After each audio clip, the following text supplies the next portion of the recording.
Mga kapuso, kahit mainit at maalinsangan, nananatili ang tsansa ng ulan sa ilang lugar.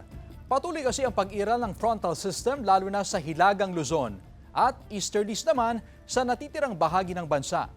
Ayon sa Pag-asa, aabot sa mahigit 40 degrees Celsius ang temperatura sa maraming lugar ngayong araw. 14 ang posibleng pumalo sa danger level na heat index.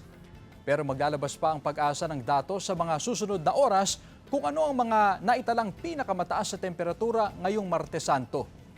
Base naman sa rainfall forecast ng Metro Weather, may tsansa ng kalat-kalat na ulan sa Cagayan, Isabela, Apayao, Kalinga, Mountain Province, Ifugao, Quirino at ilang bahagi ng Central Luzon. Posible rin ang ulan sa ilang pang bahagi ng bansa.